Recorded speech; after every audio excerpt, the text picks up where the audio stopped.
Smita సబర్వాల్పై CMO గుర్రు సర్వీసులో ఉండి ప్రభుత్వానికి వ్యతిరేకంగా ట్వీట్లు చేయడంపై సీరియస్. కాళేశ్వరం కోసం లక్షల చెట్లు నరికేస్తే స్పందించిన ఏజ్. ఆనాటి పత్రికల క్లిప్పింగ్లను సేకరించిన సీఎం జపాన్ నుంచి వచ్చాక అధికారుల క్రమశిక్షణపై సమీక్ష అంటూ చూస్తూ ఉన్నాం. తప్పేమీ లేదు. ఈమె పైన చర్యలు తీసుకుంటే ఈమెను ఇగో స్మితా సబర్వాల్ గారు, మీకు నిజంగా చిత్తశుద్ధి ఉంటే మీరు కేంద్రంకి వెళ్ళిపోండి, అక్కడికి ఢిల్లీకి వెళ్ళిపోండి. ఆ సర్వీస్ ఇంకా పెండింగ్ ఉన్నట్టు కదా, అక్కడికి వెళ్ళిపోండి. ఎందుకు ఇవన్నీ చిల్లర కథలు చేయడం, చిల్లర దానిలా వ్యవహరిస్తూ ఉన్నావు. కాళేశ్వరం ఇది ఒక మంచి పాయింట్ దొరికింది.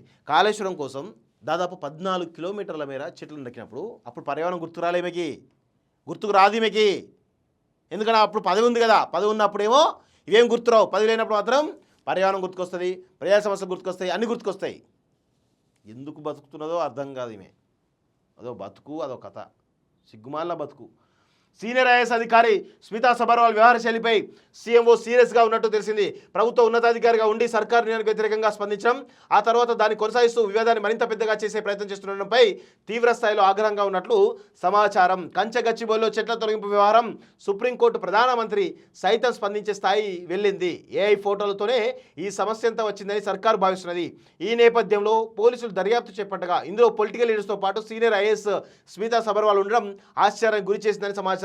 ఇంత పెద్ద ఇష్యూ అవుతుంటే తెలిసి కూడా దాన్ని మరింత పెద్దదిగా చేసేలా వ్యవహరించడం సీఎంఓ ఆగ్రహానికి కారణంగా తెలుస్తున్నది.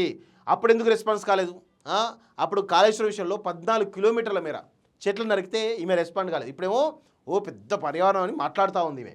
నోటీసులు నా ఒక్కదానికేనాట, నీ ఒక్కదాని కాకపోతే నువ్వు ఐఏఎస్ ప్రభుత్వంలో ఉండి ప్రభుత్వం వ్యతిరేకంగా పెట్టకపోతే చేస్తారు. నీకు చిత్తశుద్ధి ఉంటే రిజైన్ చేయమ్మా. ఎందుకు ఇవన్నీ పనికి వాళ్ళ ముచ్చట్లు? ప్రజల సొమ్ము అప్పనలా దొబ్బి తింటూ ఇంకా సిగ్గు లేకుండా ఇలాంటి పోస్టులు పెడుతున్నావు. ప్రజల సొమ్ము అప్పనంగా తింటున్నావు. ప్రజలు కష్టపడి ట్యాక్స్ రూపంలో కడుతున్నట్టు రక్త మాంసం కరిగించి ట్యాక్స్ రూపంలో కడుతున్న డబ్బులు దొబ్బి తింటా ఉన్నావు నువ్వు. నీదో బతుకు, నీదో కథ. ఎందుకు నీకు నిజంగా రాజకీయాలే చేయాలనుకుంటే రిజైన్ చేసి బయటికి రా. అన్ని పనికి మాలిన ట్వీట్లు పెట్టుకుంటా ప్రభుత్వంలో ఉండి. ఆమె దృష్టికోణంలో మార్పు ఎందుకు? ఆమె ఒక మానసిక రోగి.